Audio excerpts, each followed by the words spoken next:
back after a couple of weeks off.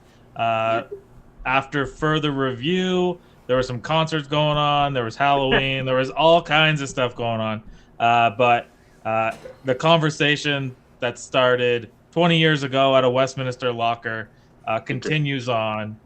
We see Kaylin donning that Devils red, and the Devils are getting ready to suit up against the Leafs here tonight. How we feeling right now so far with this hockey season? We're about 15 games in, 14 games in. Yeah, we're almost a quarter into the game, almost a quarter already into the season. It goes quick, man. I like that you say that, because today Lindy Ruff said that the Nico deserves. We're talking about Nico deserves a sulky, right? And I put the comment in there. I was like, Lindy Ruff for Jack Adams, Nico for Selke. It's all sounding like things are coming together here, right? You're not even a quarter of the way into the season, man. You gotta say from the game, man. Sorry, Lindy. That was amazing. Lindy. Going from fire Lindy to saying sorry, Lindy. Yeah, it's pretty amazing, man. This guy's been a good coach for a really long time, and he's been involved in pretty much all Canada's gold medals as well, in some way. Kind of fell off for a while. I'm just so surprised to see him behind the bench. He looks great. Like, it looks like the guy hasn't aged in like 20 years. It's crazy. He looks the same as he did when he coached Buffalo in like 1999. So, well, I mean, he's hanging around a bunch of 21 and 23-year-olds, so he's got to kind of play their age a little bit, I guess, right? Yeah, man, it just shows that you don't need a young coach to relate to young players. That's it's pretty cool what they're doing. I didn't watch the Devils a lot leading into this win streak. Obviously, they played my Habs the other night. Super pumped for that game. Like I said, the score doesn't show how good of a game that actually was. It ended up being 5-1, but it was really close right to the third. We played them well, but I got to really see them firsthand. And some teams go on some win streaks, and it's kind of not for real. But the way they're playing, man, it looks totally for real. The game was so fast paced, it was unreal. Yeah. Jack Hughes definitely coming into his own. That's 100%. Dougie Hamilton, I hate him, but God, like, the guy worth can still every play. dollar in that contract now, eh? Now the shot was just a snipe he had in that game too. Not many defensemen can come down the wing, off wing, and rip it so hard off the back of the net you can't even tell if it went in or not. Yeah. And the goal, VTech 2.0 cordless phone. He's doing well and he's doing great in net. He played really, really well. I think he's like 7-1 or something this year. 7-0, baby, hasn't lost yet. 7-0. So yeah, so. The Devils look great. They got a good style. I thought maybe it's just because they put the two-line pass back in New Jersey and they were playing well. But this joke. Well, now, so Rick, you got to talk about Dougie there. You mentioned the defense, and there's another player that has been absolutely outstanding this year and has been so good that he's been able to bump Severson to the third line pairing. And Shane, he came from your team. We traded you a third round and a bag of pucks, also known as Ty Smith, for Johnny Marino. Unfortunately, you guys had to do a cap dump there. And, oh, my God, Marino, I mean, Fitzgerald has said it twice now in the last 3 weeks. Marino was better than advertised. And, I mean, I look at the struggles you guys have in Pittsburgh recently along the blue line. Oh, man, wouldn't you want a Marino back, wouldn't you? Well, for sure. And when it comes down to it, they decided to pay the old guys instead of building with the young guys. I don't know what they were thinking letting him out of the building for so cheap. I would rather allow him to walk in free agency and just get some kind of a comp pick or something back for him. But what's crazy too, though? His deal, Shane, he's locked up for another 4 years after this year still. And he's locked up like a sub $4 million deal. I can't believe how well this worked out. Same thing with VTech. I mean, you mentioned VTech being 7-0. He had a 967 or 962 save percentage against you guys in that game. VTech is signed for a sub $4 million deal over the next 3 years too, and he was traded from Washington for a third round pick. We did the same thing. That's the thing. Yeah, for people that didn't watch that game, man, they wouldn't see it. Like, Montreal was killing you guys in shots for the longest time. I think we had over 40 some odd shots in that game. 36. And a lot of them were good fucking scoring chances too. Like, it wasn't like we were just dumping it in on the guy. Like, we had a lot of slot scoring chances. He played really well. I can assure you, in Pittsburgh, though, one guy that isn't a problem on the blue line is Jeff Petrie, because he has been playing. He's been playing pretty decently. Yeah. But back to New Jersey, another guy, Nico Hischier, like, this is a guy that people wrote off. High draft pick. I think, was he second or first? Was he first? Overall. First overall, yeah. Like, a guy people kind of wrote off already. But he wasn't Austin Matthews numbers, right?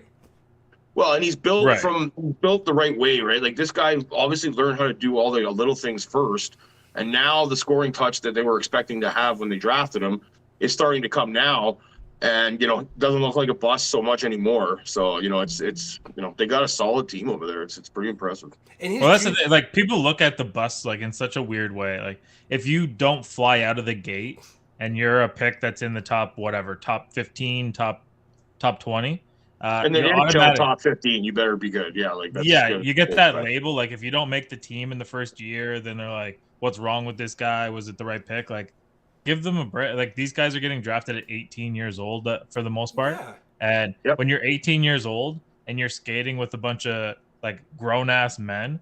And especially when you play when you play European hockey as well, where you're not getting hit nearly as much, So what I'm always confused about though is the goalies. They get these, the goalies get a pass. For some reason, they get a decade to develop. If goalies typically come in at 26, 27 years old, like Thatcher Demko, and are an amazing goaltending talent, and then end up having a 10-year career after that. Why is it like I understand there's the Austin Matthews that can score 40 goals or get a hat trick in his first game kind of thing at that young age? But why do some players just not get that decade long? Like even somebody like you look at Jack Eichel. Look what he's doing in Vegas right now. This is a guy that was written off in Buffalo mainly because of the guys that excelled at such a young age. It's because of the Crosbys. It's because of the Malkins. It's because of the McDavids. It's because the league these days is so talented. There's so many good players that when you go high like that, you're expected to at least be kind of like that. Like I remember a point in time when we were kids and somebody got drafted. They didn't see the NHL for at least 2 years. Yeah. It was like, you were playing either if you could play in the OHL, you played, or you went to the AHL. Like, I even remember Jason Spezza. Like, that guy couldn't crack the lineup if he wanted to. And that was back in the early 2000s. And, like, they sent him back to Windsor, and the guy absolutely destroyed the OHL's life.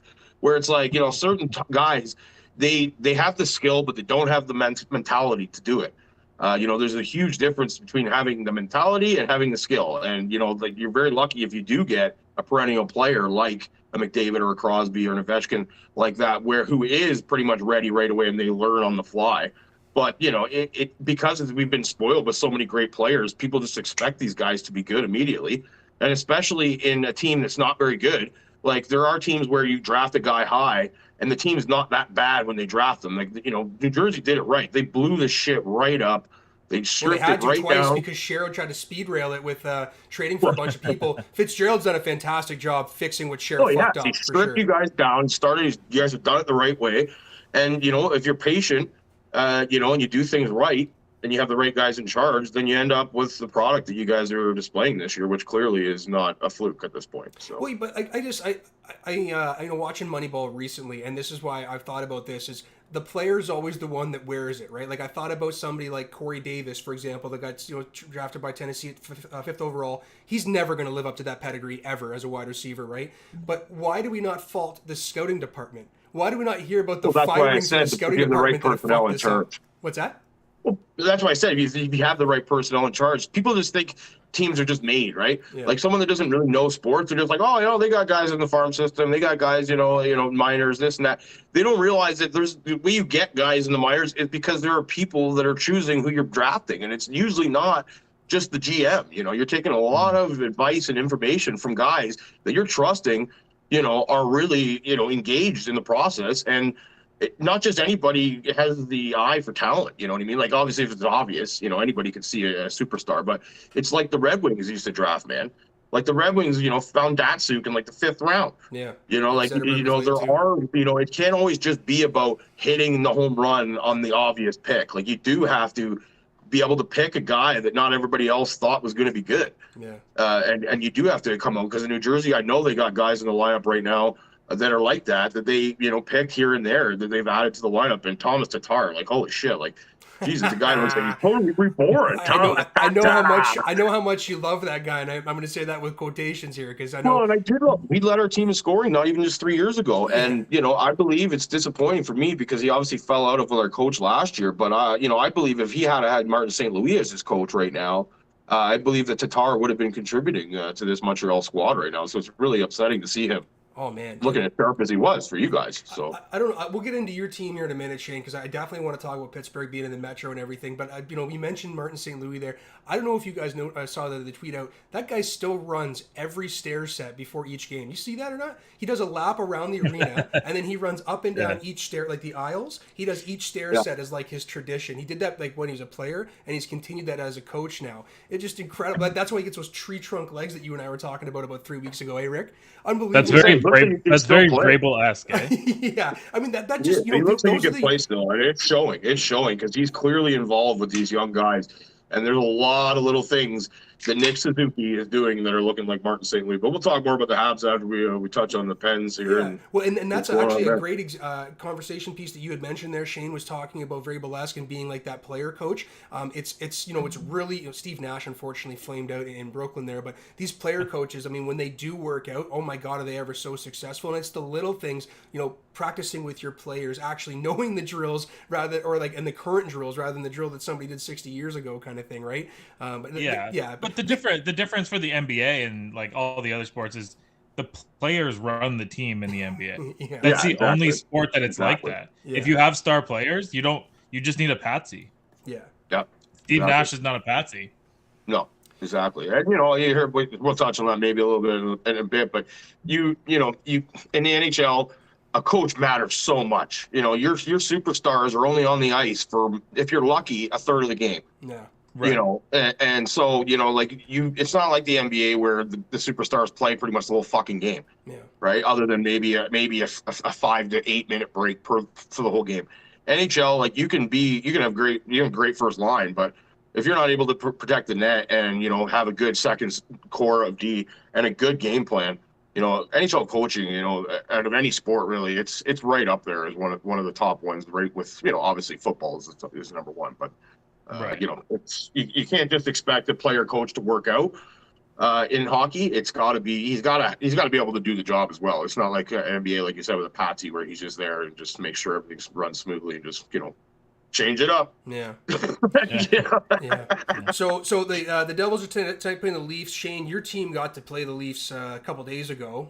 It was Matt Murray's first game back and his first victory as a Leaf. Actually, I think it was too, right? What are your what happened? It was 5-2 was the final. Was it the score really indicative of the game, or was this a controlled game until the end here? No, the 3 nights prior they played for the Hall of Fame game, which I didn't even realize was a thing in hockey until this year. It just started. Okay. Before. Yeah, no, okay. I'd never heard of it before, so it was a random Friday night. I knew the Leafs were playing the Penguins.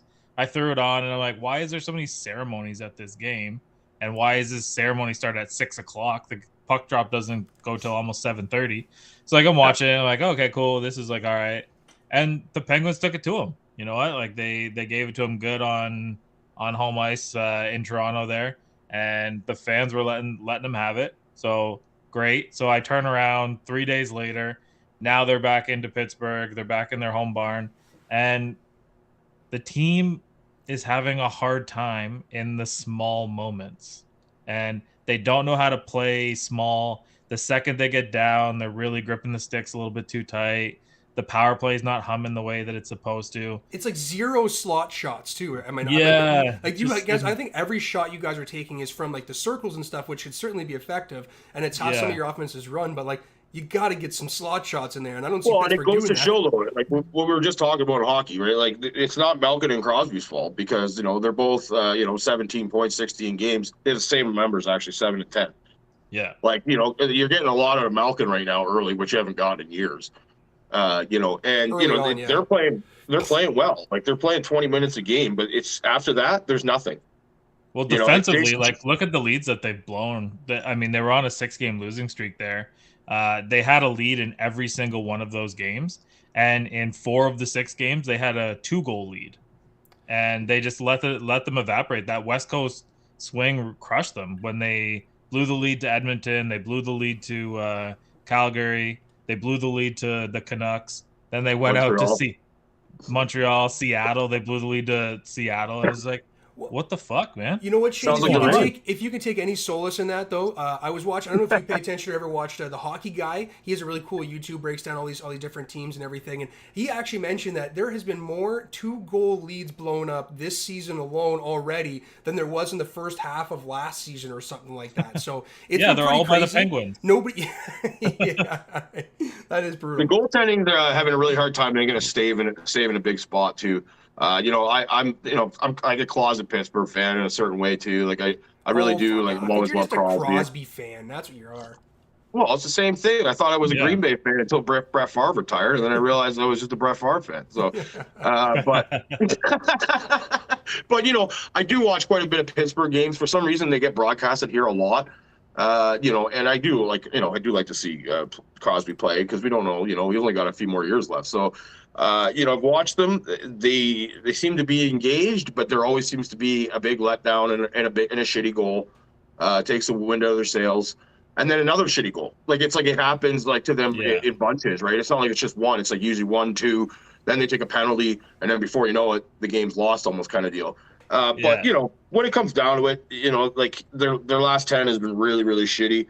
But looking at the division, still only 4 points back of the Rangers. And still, at the same time, the Islanders are still way overproducing. Come on, I still think this is a team that's due for one of the biggest regressions in hockey. I know I sound asinine. So are the fucking Devils. So. I know that I sound asinine saying that when they're second in the division, but I still think that this team, as the season wanes on, is just going to fall apart at some point. Those legs cannot keep up. I'm sorry.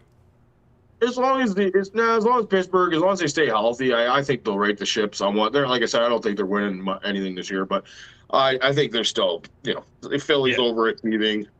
Even like Washington's struggling too. Like they have one more point than Pittsburgh.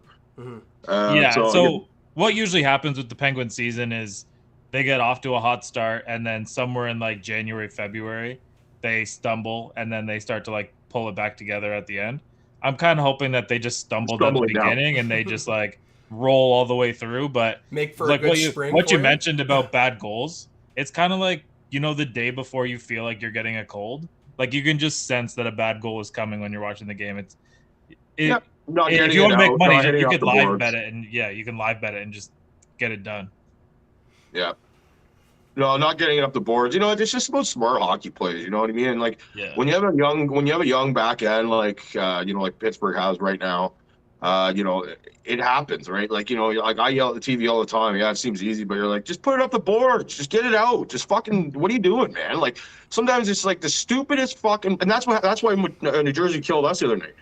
It was 3 goals where we fucking coughed the puck up at our own end and it ended up in the back of our net. Yeah. Boom. Like that. And this shit that these young defensemen are doing these days is pissing me off. I'm going to pull a Don Cherry right now. This is what I'm talking about right now. This play where the puck comes around the boards and instead of just chipping it up or putting it back around, they stop it with their skate and they stop the puck and they pin it and then they let the guys attack them and then the puck pops out and then it's in the back of your fucking net.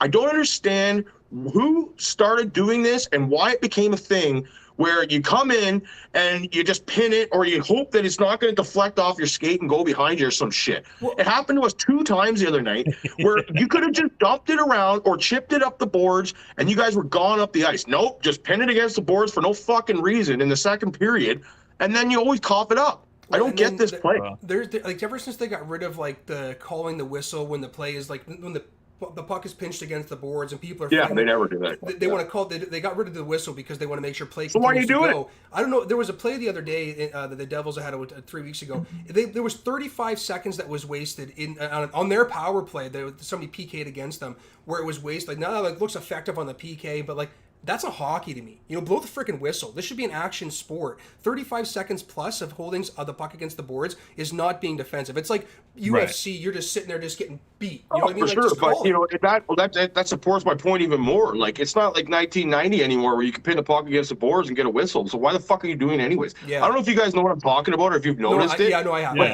that play is all the time for everybody. Stop, pin it, and then you like I would say like at least 70% of the time when defensemen do that, they turn the puck over.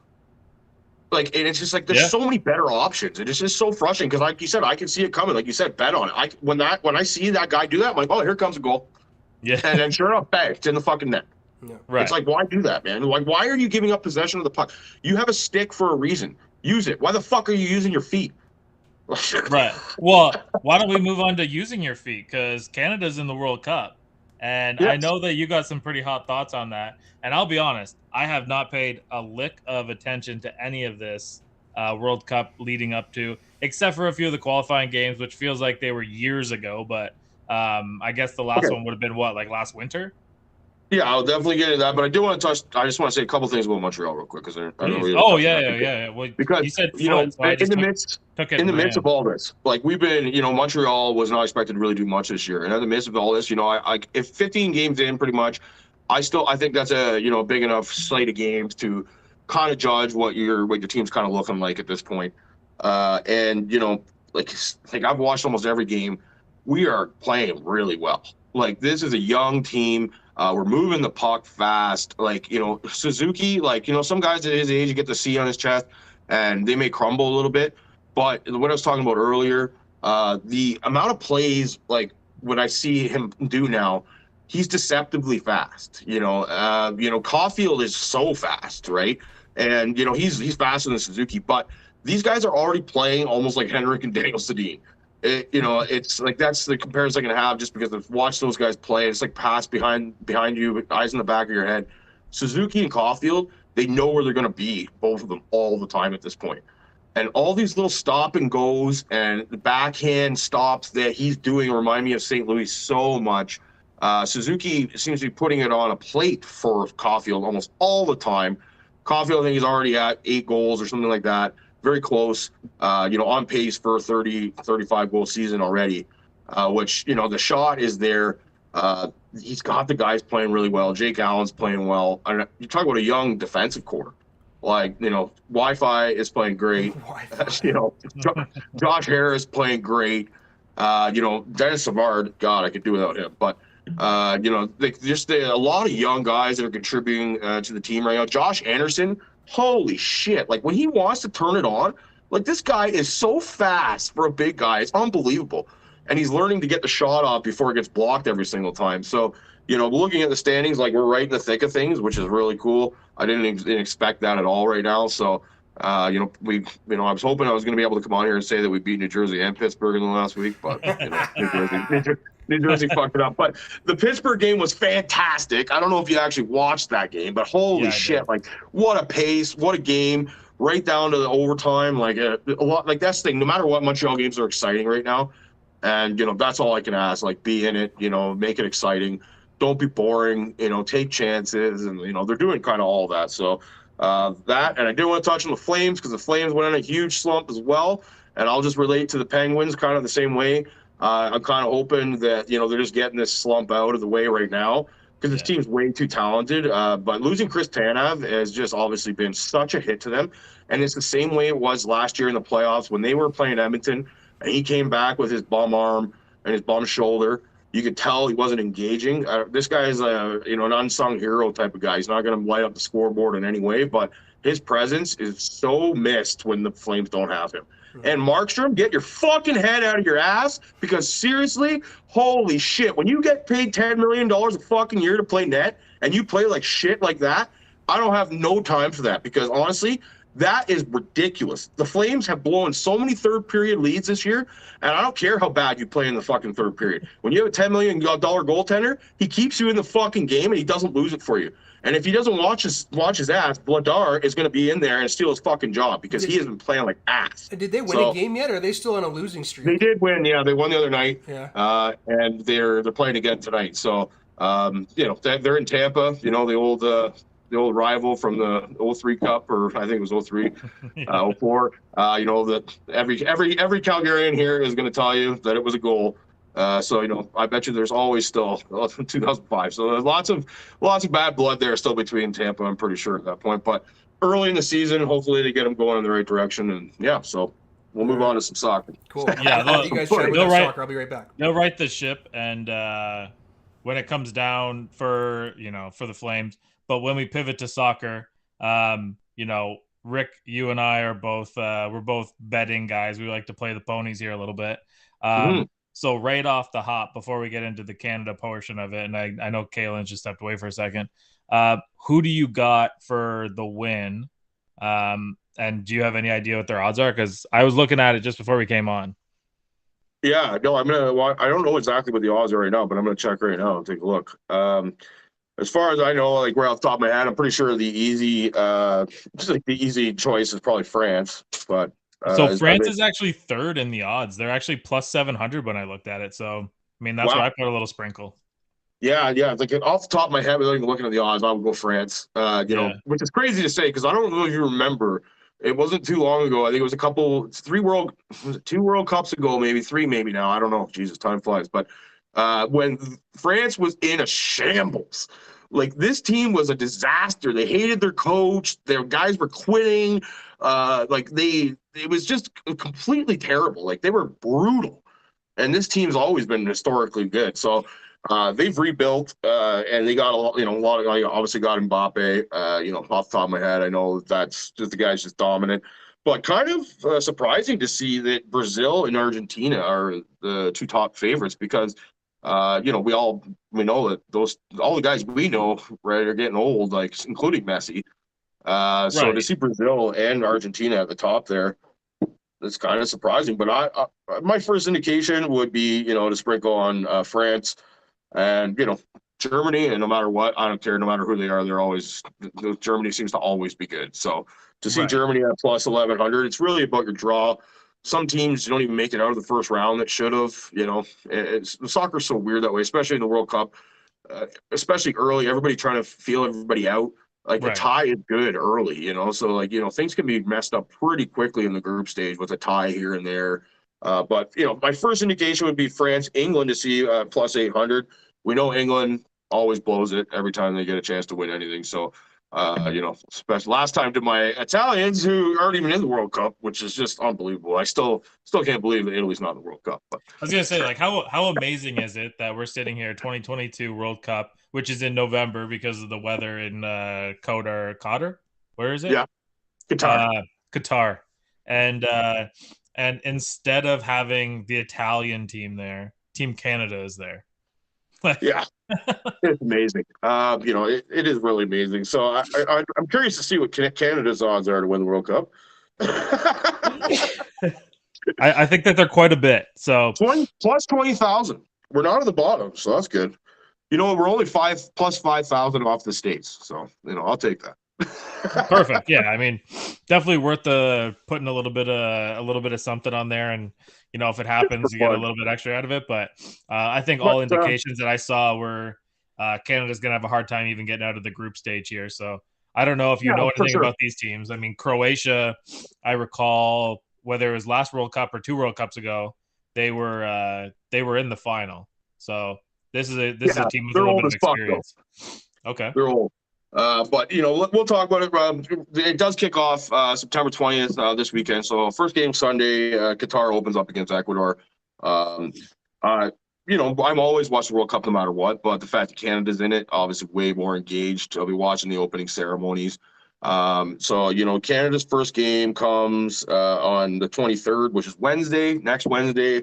We open against Belgium, who Belgium, I believe, is second or third in the world at this point. Which is kind of hard to believe. Amongst all those teams that we talked about, Belgium is rated pretty high, but I didn't even see them in the top 5, I don't think, in the betting. So, right. I don't really know a ton about Belgium, but I know they're one of those teams that plays really good as a group squad. Canada played their last friendly, warming up today against Japan. We won in exciting fashion in extra time, 94th minute, got a penalty in the box and scored a penalty shot to win. So, I find when it comes to World Cup, it doesn't really matter who you beat. It really doesn't, because we've seen teams like Senegal, we've seen teams like Denmark, we've seen teams like Russia, we've seen teams like that were not, they're hovering. Even the States, right? The States have been had a couple really good runs too. When it comes down to it, a soccer game is so technical that anything can happen. You know what I mean? Like, unless you're really, really, really outmatched. But in these cases here, teams play so tight. Goal differential matters so much. You just got to stay in it. You know what I mean? Like, before you know it, the 60th, 70th minute rolls around, and you're tied or it's 1-0 or something like that, you give yourself a chance. And I believe just even winning a game today like Canada did, against Japan, it just gives you that mojo, that feeling that you can win. And like to go, I think 9-0, they went in qualifying first time ever, finishing top of CONCACAF. This team is for real. They may not have the big names other than Alphonso Davies, but they have guys that have been good for a long time, and especially the guys like Kyle Larin and Jonathan Davis and stuff like that that have stuck around, and now it's kind of paying off. We kind of got like a Gigi Buffon type of guy in net with Bourgeon. He is 35, I think 34, 35, getting older, but he's a field general, controls where everybody needs to be, and all those set pieces, they matter so much, especially in the World Cup. So I really like, looking at our group, with Belgium, Croatia, and Morocco. First game against Belgium is obviously huge. I don't expect to win that game. I just hope that we don't lose by a ton. We play Croatia Sunday morning at 9 o'clock, or it'll be 11 o'clock for you guys. Croatia, yes, they're always a competitive team, but their best players are old. I think Luka Modric is like 50 years old. And he is still, I actually work with a guy, who is Croatian. He even thinks that Canada can beat them just because of their speed. But, like I said, it's such a tight game. Like all it takes is a couple slips here and there. But the fact that we get to watch Team Canada in a World Cup game, it's just absolutely insane. Like we're actually going to get to do this. Well, I got a question for you. So I looked at the schedule too because I wanted to see kind of where it was going to land. So second game is, as you said, Sunday, which will mean that the final 20 minutes of that game is going to leak into the NFL Sunday. And yeah. I don't know how, like, I mean, I know that personally, I'll just switch it to the NFL. That's fine. But like, where do you think people are going to land on this? Like, where, if you're a Canadian football fan and a Canadian soccer fan, like, where do you land on this? Well, we got the Grey Cup on as well, but that won't run into it. So that's another thing altogether. But I really believe, like, it's shown in the last few years, like Canada is really becoming type of a soccer nation. Right. We've really gotten behind the qualifying. And, if it was NFL playoffs, maybe a bit different. But it's really going to depend, I think, how Canada plays in that first game against Belgium, because a lot of the people that are going to be watching these games and know nothing about soccer. Right. And a lot of these people watching these games are going to know they haven't watched this team leading up to the qualifications. They don't know anything about it. They may know Alphonso Davies, but it's going to really depend on how that first game goes, I believe.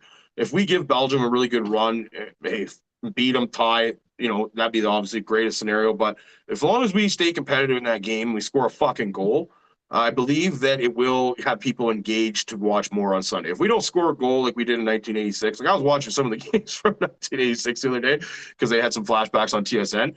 We didn't score a goal, so it's really hard to get behind any team, like, if they don't score a goal, right? So I think that first game is really going to be important. But I'll know where my screen will be. It'll be on the World Cup game. So that's right. And that makes sense. And like the things that are outliers in that is, yes, how do they perform against Belgium, and what is the score at 1 o'clock Eastern Standard Time in the game? And I mean, if it's tied and it's going into extra time, you're watching that shit. Yeah, I mean, if they're down 2-0 or up 2-0, you might be changing it. I'm one of the people on the outside thinking that like everyone's just happy to be there.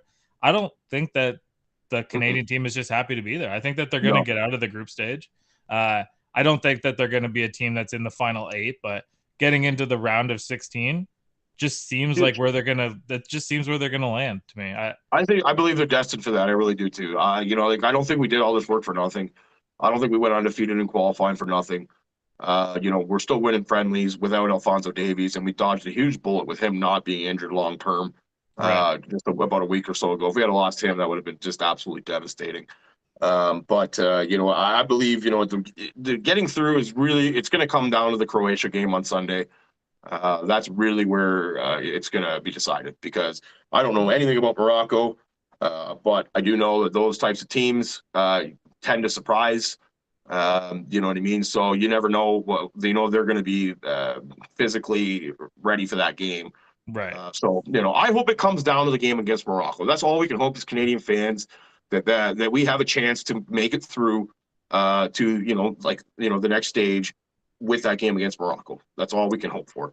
Yeah, But I mean, best yeah. case scenario is you're 1-1 going into the Morocco game, or even Even a tie and a 1-1. loss, you'll still have a Yeah, chance, probably pretty no, much at that but point.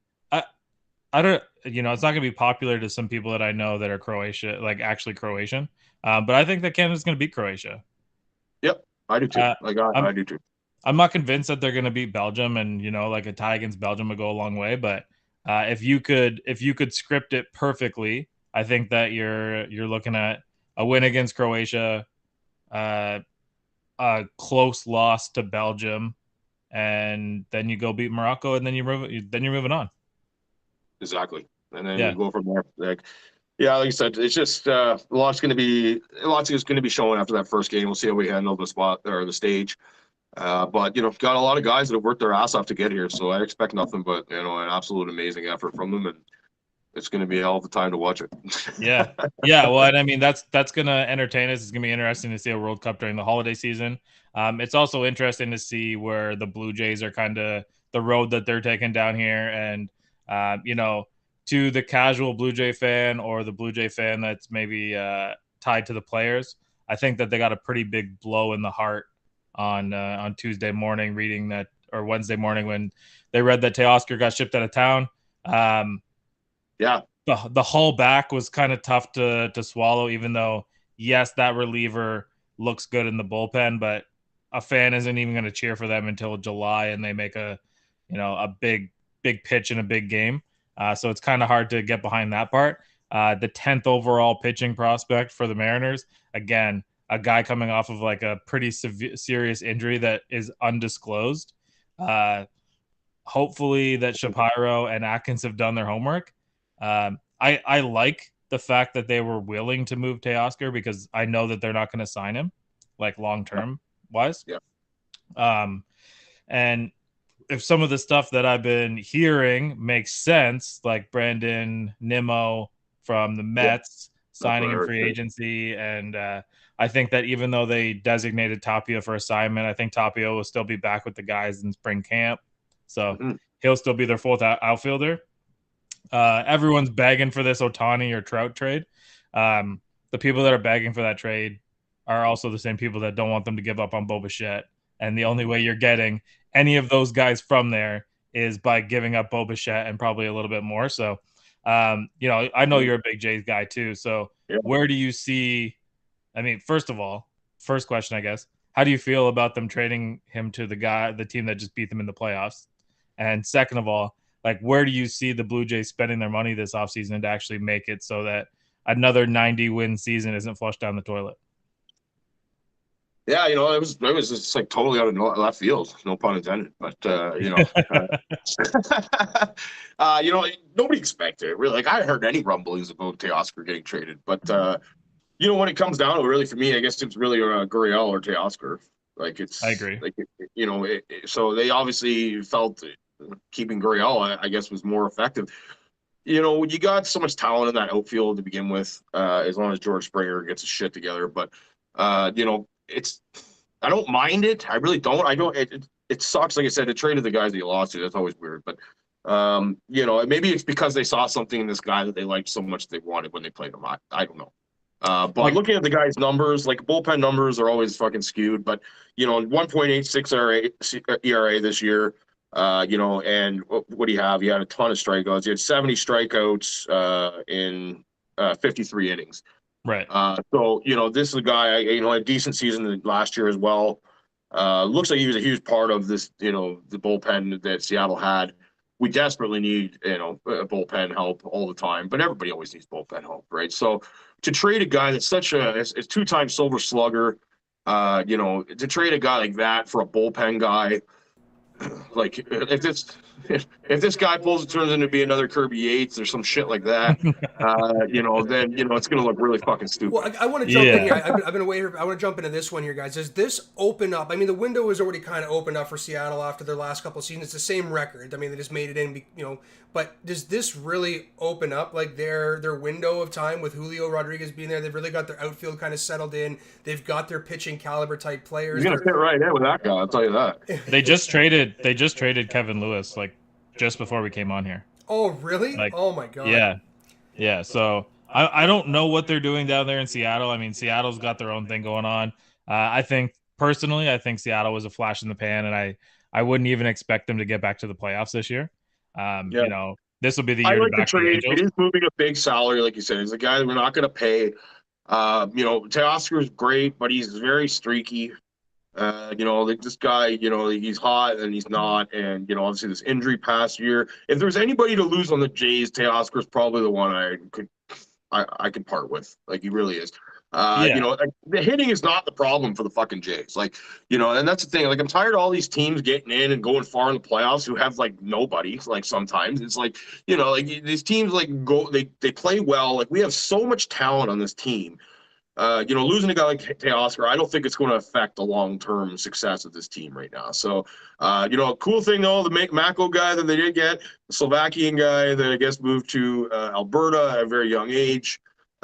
So he has Alberta in him as well. So hopefully he turns out, but totally out of left field. But to me, it seems like it didn't work. You got to do something, and get rid of him. It's gonna, Teo is gonna suck. We're not gonna be able to do that anymore. But I don't mind it. Like I said, we won't know until we actually see what this guy season this guy produces and what they have, down the pipe for getting rid of him, like you said. So hopefully two names to keep an eye on, and like two guys that are probably, they're both left-handed bats. One, George Springer's best friend, Michael Brantley, almost got him last year. They almost signed with the Jays the same day that George Springer signed, but he ended up going back to Houston. He's kind of on the back end of his career. He could take over. He's an upgrade to what Jackie Bradley Jr. was giving them. So he would be not a guy you're putting in the lineup every day, but a left-handed bat that's consistent. You'll take that. And Brendan Nimmo. I don't know much about him, to be honest with you. So I know the name, but I don't know much about him. Take Teoscar's blended numbers over the last couple of years with Toronto and just put it on the left-hand side of the plate. And that's what he is. I mean, he's probably a little bit stronger defender, not as strong of an arm. I mean, I always found Teoscar to be a little bit of a liability in the outfield, and not that I'm excited that he got traded. Just like it didn't comfortable. Yeah, it didn't shake me the way that it shook up a lot of people. I don't know. That's all guys I can part with him. If they don't trade Gurriel, I would have been super upset about that, because I still think we haven't even seen Gurriel's full potential at this point. I agree. And look, they need left-handed bats. They're too easy to pitch against right now. You get really, really strong right-handed pitching in there, and they just fold. And that's, even it's proof when Robbie Ray went out there and got lit up. And then the second they brought in the right-handed batters, and the rest is history. We don't need to relive Thanksgiving Same weekend. Story, again. Even from 16 and 15 to playing fucking Cleveland and Kansas City. You can't hit a curveball. Can't. Exactly. We don't have to get depressed about that. I know you wanted to touch a little bit on the UFC card that just happened. Yeah, we got to touch on that quick because, we had a big UFC over the weekend. This past weekend that just happened. And then we'll bring Kaylin back in and we'll talk about his Titans, because the Titans are playing the Packers tonight. Yeah, we'll do that. So it's UFC 281. What a banger of a card this was. Just going to start with, the most, I guess, Frankie Edgar's retirement fight. Yeah, he almost got killed in the ring. So the retirement is definitely official. He got knocked out cold with another flying knee. Very disappointing for Frankie. He was always one of my favorite fighters growing up, but definitely time to hang him up. The next fight was my favorite or most anticipated fight of the night. Michael Chandler, Dustin Poirier. What a fucking banger this was. Michael Chandler leaves nothing out there, man. He went for it hard, the same way Connor went for Poirier the first time, not the one he broke his leg. And Poirier can just take a flurry from anybody. Looked like Michael Chandler had him on the ropes big time. Poirier was rocked a couple times. He always seems to recover. And he pretty much blew up Michael Chandler's nose. It was like one of the sickest jabs ever. Like his nose just went like that, and then tapped out Michael Chandler. So a huge win for Poirier, which puts him in line for another big fight. Conor will probably ask for it again, but I doubt that'll happen. But next one up, we had Weili Zhang against Esparza. Esparza was the champion somehow. Somehow. You asked my buddy. Holy shit! Yeah, Did she ever get embarrassed, huh? Oh, she did. Yeah, you asked my buddy Dan. He absolutely hates Carlos Esparza, but she looked completely outmatched. Weili Zhang she looked scared. She didn't even look like she knew what to do. So that was submission. And with that one though, Rick. I mean, I know that she's still young in the game, but I was so confused because some announcers are talking about, is this the last fight for Esparza? Where does she go from here? Is there a rematch in her future? I mean, I think there has to be, because everybody's going to have question marks about how she even got the friggin' championship in the first place, especially after that match. I mean, there was nothing in there that would lead me to believe that she was the one wearing the belt coming into that fight. Nothing in that fight. Well, she wasn't even the favorite, yeah. No. So, yeah, it was weird. I know, it was just the way things kind of played out with people jumping divisions and stuff like that. She is a great wrestler. She got the championship by dry humping people and by just really taking them down. But when it comes to a striking match, she was completely outclassed, and it showed. Well, it wasn't even just that. The wrestling, Weili took her to the ground. She certainly wrestled with her, and it was I'm looking at that going, you're the champion, and this is your specialty, and you got embarrassed like that. They're not embarrassed, but she certainly got handled in her own, forte of the fight, right? She was outclassed big time, yeah. And it kind of figured she would be, but great. Weili's a great champion. I love her attitude. I love her interviews after. Super happy, super cool chick. So good for her.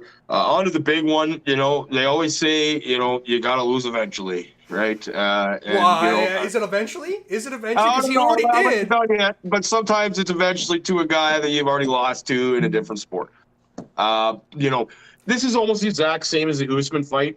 Adesanya beat him. He got one round. He got one round out of it. I think the third round, I think that the other guy would have got. He got one round. Yeah. And if Adesanya had one more second in the first round, the fight would have been over because he had him done on his feet. Yeah. So Adesanya did what he needed to do to beat him. Unfortunately, this guy's a Terminator, and he just didn't register in his mind that he was. I remember these announcers too. The same thing in the Usman fight. They're like, well, he fought a really good fight. He tried, but unfortunately in this night he's just outclassed. It's like, there's still another fucking round. Are you guys retarded? Yeah. Have you guys not watched enough UFC to know that things could change so quick? But the guy breaking news right now is Aaron Judge just won the MVP of the AL. Oh, there it is. I know that's off topic, and not that was going to be a surprise, but it just got announced. Yeah, we'll see if they can re-sign him.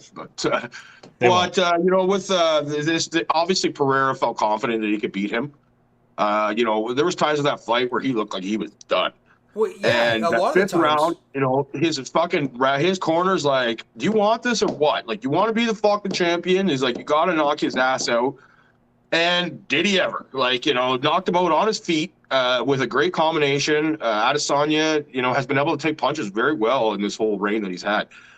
He got rocked. He called for an early stoppage. Okay, so that's what I was going to say. What do you think? He's wearing the belt, Rick. There was some talk there that they should have let that go a little bit longer. What, so he could be murdered? Yeah, that's what I said. Arms I'm like, the guy's already standing between his legs. He was out. He's already standing up, kind of slumped over. He was out, and this guy throws bombs. If he throws one more hook while Adesanya's head's hanging between his fucking legs like that, then he ain't fucking getting a rematch. I think the only reason that a lot of people were saying that was exactly what we talked about with the final seconds of the first round, right? The bell really saved the opponent there, and Adesanya didn't get that luxury, unfortunately, because of the timing in the round. If that was in that final seconds, we may be going to the decision at that point, right? But unfortunately, that's not the way. I've seen a lot of fights, man, and you know what? He can argue all he wants. He was out on his feet. Yeah. And he had his head hung, man. What really confuses me, though, is that you already lost in a stand-up kickboxing fight to this guy years ago. I understand. So why did you do it? Why did you engage? That's exactly what you are. I understand that that is your style, and that's how you have just destroyed UFC so far, is using your kickboxing to your strength. why is it that when you have the ability to do something else that you didn't learn that? Like, it didn't seem like he wanted to bring a different aspect of the fight there. It's pride. Yeah, he didn't want to blow like a bitch. But, the same thing Usman did. Take him down a couple of times. I think he could have engaged. Yeah. You don't have to engage that same way. That like you have the fight. Why are you backing into a corner like that? You know what I mean? Like, times. But who knows? You know what I mean? Like, the guy obviously has his number. He's beat him 3 fucking times now. And you can say it's a different sport all you want. But, we're going to have an immediate rematch, obviously, because that fight was really good. It wasn't like it was boring by any means. Great fight. Well, I'm not going to lie. I'm going to say the guy was a Terminator. He took a lot of punches there. But I would like to see more action next time. I don't want to see one guy get his ass kicked and suddenly in the last minute of the 5th round he shows up and gets a knockout. Well, if that's the case, then finish him. Yeah. I agree. You're a champion, finish him. If the guy's walking around, doesn't know where the fuck he is for half the fight, then that's your job to finish him. If you don't, then that's your problem. You're right. Right, exactly. And, you're going to have the chance to finish the Packers off and finish their season off tonight, Kaylin. Yeah. And the Titans are going to travel into Green Bay. It's going to be chilly. It's short week. From what I could tell, both teams seemed relatively healthy. Oh, no. The Packers back end looks like it's in bad shape, but are you guys in bad shape too? Yeah, well, Hooker's out, and I love my analytics, my PFF. So his replacement, Andrew Adams, he's actually the highest rated safety by PFF right now. So I'm okay with him being a replacement. But we did get Fulton back. Simmons is playing tonight, so that's good. But we're missing. What I mean. You guys are in okay shape. We're missing Ben Jones on an already very depleted offensive line, and I mean that's our leader of men right there at the center position. I saw that guy. I actually saw a big piece on him today. And how relied upon he is, and how solid. This is the first start he's ever missed. Yeah, it's the first start he's ever missed ever. Mid-game, but he's never missed a start ever. So is Isaiah Wynn is he gonna step in for him? It's Cody Levin, which I thought was pretty crazy. But yeah, I mean, listen, our run defense is ridiculous. We haven't let more than 68 yards in a game since that drubbing that we took against Saquon Barkley. So we've really, really picked it up since then. This is a team that the Packers ran the ball well last week too. That's right. They need to run the ball really well for their offense to be effective. That being said, Randall Cobb, he comes off the IR. I don't even understand why. It's just a namesake at this point. I mean, knowing to these Aaron Rodgers. He was playing really well before he got hurt. I get that, but he's also how old, and he's coming off a high ankle sprain. It's his first game after 4 weeks. I just don't expect a lot. You know what I mean? In a cold game, no, I'm just not seeing it obviously happen, not. right? But he was playing well before he got hurt. Yeah. My full expectation of this game is both teams are going to rush for over 150 yards. Oh. And I think Aaron Jones, AJ Dillon, and Derrick Henry all get in the end zone. And just for you're going to like this, Kaylin. My best bet of the night is that Treylon Burks gets in the end zone. I'd like to see that. It'd be nice. I want to see Bakhtiari get in the end zone myself. So is he even playing? Or is he out? I mean, I feel sorry for Aaron Rodgers. I mean, his left tackle. I mean, that being said, Tannehill hasn't had his left tackle for 2 of the last 3 seasons either. So, and he's. I feel sorry for anybody that plays receiver for the Tennessee Titans myself. Why? Listen, you know what I think was funny? I think they're averaging like 115 yards a game. Like, what's going on? That's funny. No, it is funny that you say that. And what's funny is that I messaged you. I think it was you that I messaged. I definitely messaged other people, but NWI Nicholas Westbrook Akina after the last game. After last week's game, before last week's game. So 2 weeks ago, when not a single catch or throw was thrown to the wide receivers. He came into the after the game and said, nobody was saying anything when we were producing earlier on in the season. This was 2 weeks ago, right? Up to that point, he had 7 catches for 129 yards.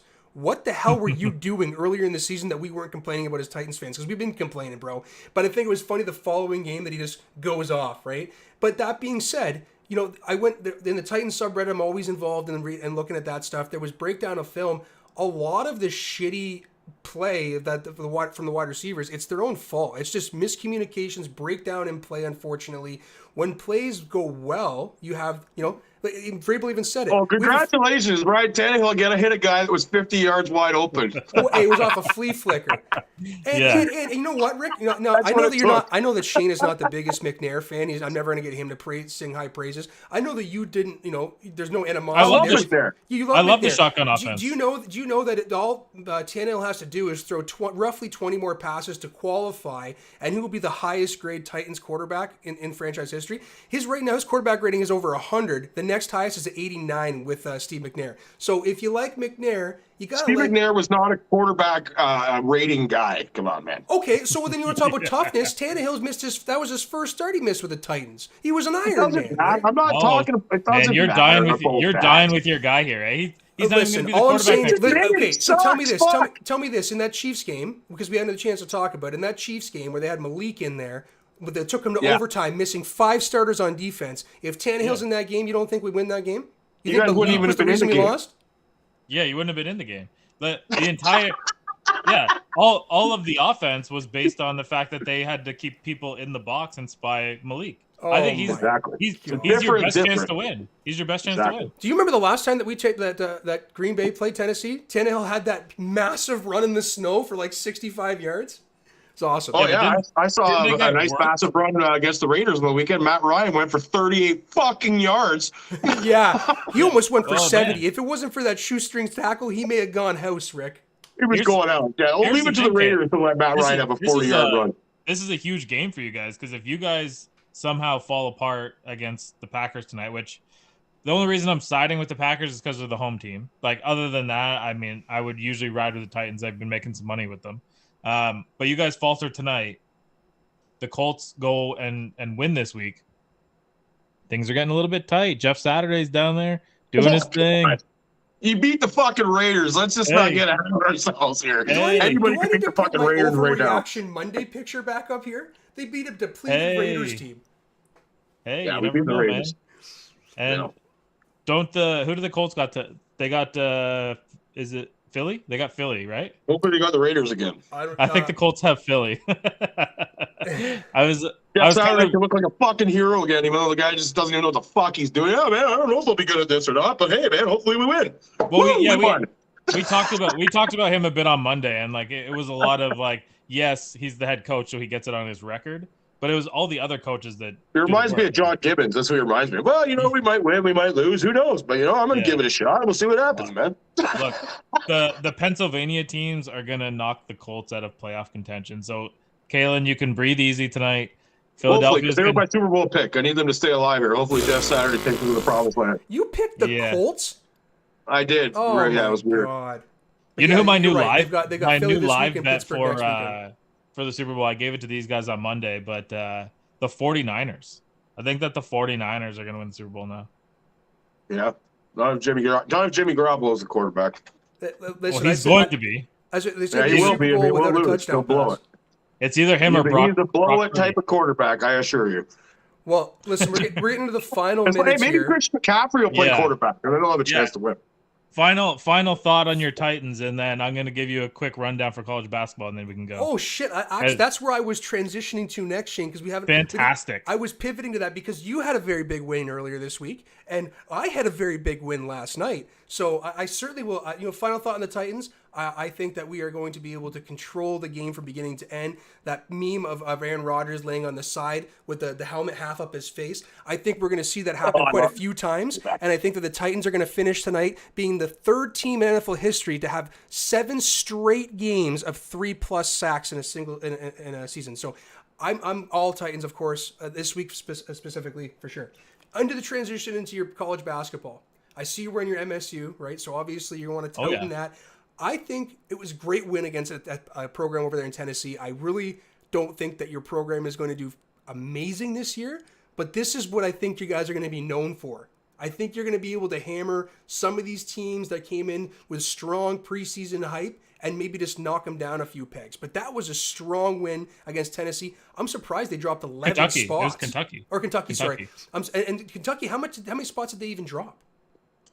Well, no, the win was on Tuesday, so those rankings haven't even come out yet. So it'll be interesting to see how much that, because Tennessee, who did they lose to? They lost to Colorado, that's right, and they dropped 11 spots. And that was Colorado actually isn't even a bad program. No, I still think that they're slightly, and don't take offense, slightly better than you guys right now, not historically, but I still think that you guys are going to be like, again, that program that just ruins some dreams this season. So Michigan State's played 3 games. 2 of them are against top 5 opponents. They lost by 1 point to Gonzaga on the road, and they beat Kentucky in double overtime. Mm-hmm. This week they play Villanova. Next week they got Alabama, who's one of the top SEC teams, and they also have another strong opponent that's escaping me right now. Maybe they play North Carolina. I can't remember, but the Michigan State schedule is built so that they're battle tested and ready to roll for the Big Ten season. And everyone is down on Michigan State because they don't have that NBA player on their team this year. It doesn't matter. They're rolling 9 deep. If you can roll 9 deep, you can wear out the teams that have the NBA players, and you can get those guys into foul trouble, and you have enough bigs on your team that you can, what's his Indigwe, the guy from Kentucky. His name I don't know what you're talking about. Yeah, anyway, they fouled him out in the first overtime, and I mean, just the battle of attrition. They are going to outlast people. They're going to give you every bit of defense that you need. They're going to fight for every offensive board. Put them on the free throw line. They suck. Yeah. You give them the ball to score on the last basket. They suck. They don't have that guy. But well, that's what I mean. I think you guys are just going to be those feisty little buggers, that just. Well, this is what I was going to tell you. The only thing I follow is Duke, but I know they lost last night, so that's the only thing I know. I think that Michigan State is the Tennessee Titans of college basketball right now, and they're just going to continue to punch you in the mouth until you wear out. Some teams are going to be more talented and beat you, but they're never going to go down without a fight. And I think that's what the team is. These guys are going to be in the tournament again. Tom Izzo has the second longest streak in all of college basketball right now. I think that they're a strong contender to win the Big Ten, and I think that they're a strong contender to have a top 3 seed. Well, I mean, one can only hope. But that being said, okay, and I know we'll quickly just touch on because I am very. One other thing I want to touch on when you guys are done. So yeah, you guys I'm very green because there's been so many sports on right now. College basketball, as I mentioned a couple weeks ago, I'm not taking a whole lot of pride in early November. College basketball, it's fun to watch, but there's just so many other things, especially with World Cup and everything happening too. But you mentioned 1 point loss to Gonzaga, right? We blow them out of the water last night by 20 points. Almost a 100-point game and not overtime. I mean, this is fantastic to see. Texas offense. This is the best Texas team they've had since Kevin Durant was there. Oh yeah. I mean, their offense right now is clicking. That Mitchell kid is just amazing. It's going to be fun to watch this season. When we wind down the college season, Texas is going to be playing for very much right now. Coming into the college basketball season for me, it's going to be pretty fun for sure. I'm sure that we are going to be talking about a top 8 seed come bracket time for sure. Yeah, you guys will be a top 2 seed for sure. Like I can almost write that down in pen right now, not even pencil. I like to. Rick, what do you got? Final thought. Final thought, we got to touch on it. Grey Cup is this weekend. For those who do watch, my Argos are in there. I don't know how the fuck they got there, but crazy, man. I love the CFL. You could be a 10-7 team and win 1 game and go to the Grey Cup. It's pretty fucking awesome. I remember when I saw the Argos play a few weeks ago in Calgary, they scored 2 fucking points. It was unbelievable. To see that they're in there, my Highlander McLeod, Bethel Thompson is the quarterback still. They are playing Winnipeg, who has just been a juggernaut the last 3-4 years. So I expect them to get dusted, but hey, anything can happen. It's supposed to be pretty snowy there, which can change the aspects of all that shit. On other news, Bo Levi Butthole has got his rights traded to the Hamilton Tiger Cats.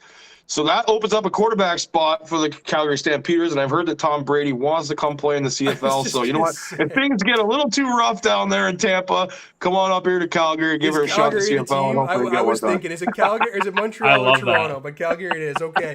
Well, fellas, it's been an absolute pleasure talking with you again, as always, covering all these sports. And until